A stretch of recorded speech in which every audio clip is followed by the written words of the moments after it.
오늘은 미련한 십자가로 구원받은 우리들이라는 제목의 말씀을 나누겠습니다.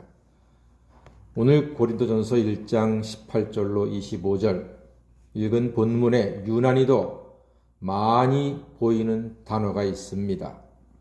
성경을 읽으실 때 어떠한 장에서 유난히 많이 보이는 단어가 있다면 하나님께서 이 단어에 우리의 주의를 집중시키시는구나 하고 이해하시고 그 단어를 주의 깊게 살펴보셔야 합니다. 오늘은요, 어쩌면 성경에 그다지 어울리지 않는 단어가 계속해서 반복되고 있습니다. 무슨 말인고 하니 미련이라고 하는 말입니다.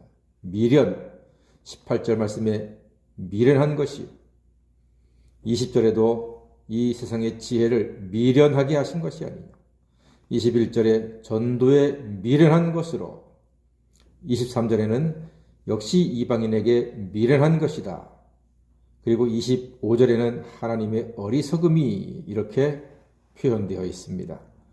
어찌 보면 성경에 하나님 말씀에 주님의 뜻에 어울리는 단어는 아닙니다. 그럼 왜 이렇게 미련이라고 하는 단어를 많이 반복해서 우리에게 보여주실까요?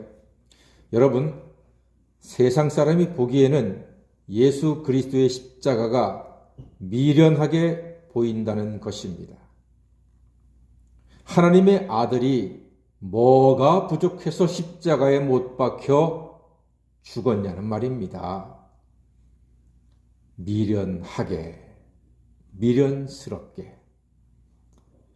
모두 다 피할 수만 있으면 피하고 싶어하는 십자가를 모든 사람이 흉측하게 여기고 저주받은 것으로 여기는 십자가를 굳이 왜 애써 달려서 죽으셨을까?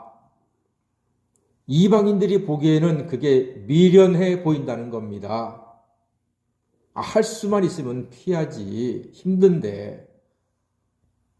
세상에도 보면은 돈 있고 권세 있는 사람들은 자기도 군대 안 가고 아들도 군대를 잘 안 보낼라 그러더라고요. 힘드니까. 너무 힘들고 군대가 있는 시간이 아까우니까.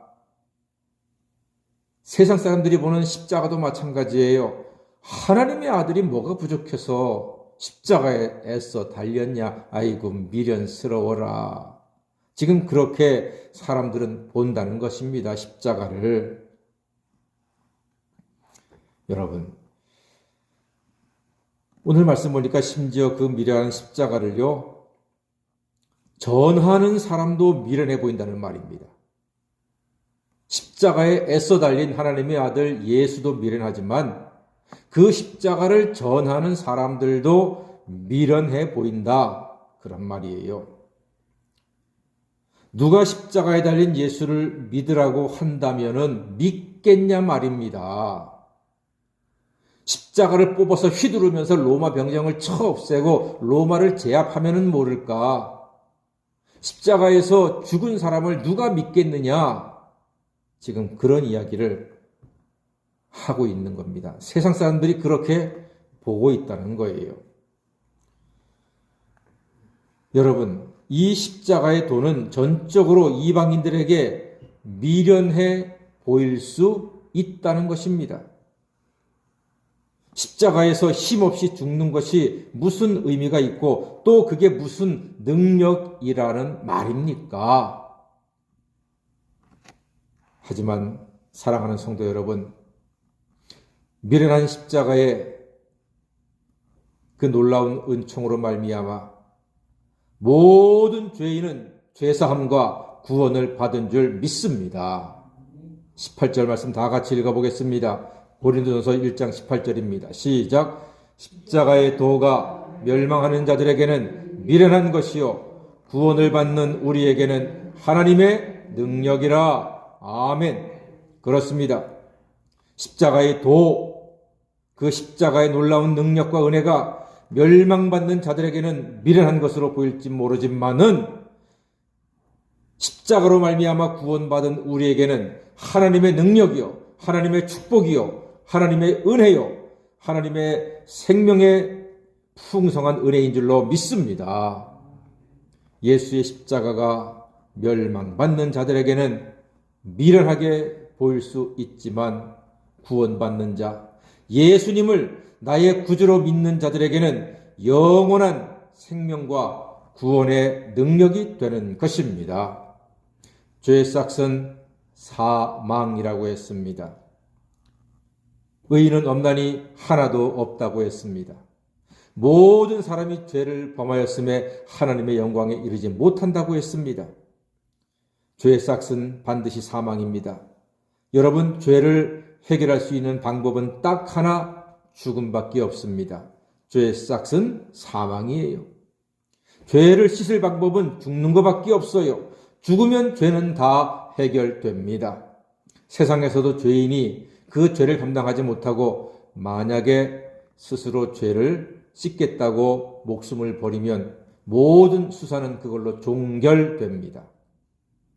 감옥에 가서 죄값을 받거나 스스로 자기 목숨을 버리면 모든 죄는 거기서 종결되는 것입니다. 죄의 싹은 사망입니다. 죽으면 끝나는 것입니다. 그런데 죄값으로 우리가 죽으면 끝이고 멸망이잖아요. 지옥 가는 거잖아요. 그걸로 얼마나 불쌍한 영혼들이 되는 것입니까? 그래서 하나님께서는 당신의 독생자를 어린 양으로 십자가에 죽게 하심으로 우리의 모든 죄를 예수님의 어깨에 담당시키셨습니다. 그래서 내 죄로 내가 죽든 양이 죽든 이제 해야 되는 거거든요. 내가 죽으면 멸망입니다. 양이 죽으면은 1년 동안 한 번은 죄가 씻어집니다. 그렇지만 평생 양으로 죄값을 감당하겠습니까? 무슨 수로 평생 양과 서로 죄를 씻겠습니까? 불완전합니다. 그것으로 천국에 들어갈 수 없습니다. 그래서 하나님께서는 예수를 어린 양으로 십자가에 죽게 하심으로 예수를 믿는 사람들의 죄를 영원히 사해 주셨습니다. 이것이 십자가의 도입니다. 이방이 미련하다고 한 예수님의 십자가가 내 죄를 씻고 나를 멸망에서 구원으로 인도하셨으며 사망에서 생명으로 인도해 주셨습니다. 그래서 오늘 21절 말씀 보니까요. 하나님의 지혜에 있어서는 이 세상이 자기 지혜로 하나님을 알지 못하므로 하나님께서 전도에 미련한 것으로 믿는 자들을 구원하기를 기뻐하셨도다 했습니다. 사람들이 보면은 싫어하고 멸시하고 우습게 여기는 그 전도에 미련한 것이 사람들을 구원하는 은혜와 축복의 길이 된다는 것입니다. 그래서 오늘 바울이 고백합니다. 25절 말씀 다 같이 한 번 더 읽겠습니다. 시작. 하나님의 어리석음이 사람보다 지혜롭고 하나님의 약하심이 사람보다 강하니라. 아멘. 그렇습니다. 하나님의 어리석음이 사람보다 지혜롭고 하나님의 약하심이 사람보다 강합니다.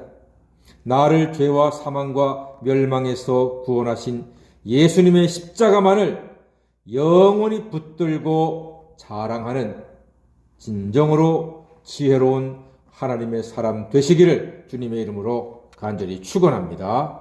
아멘. 기도하겠습니다.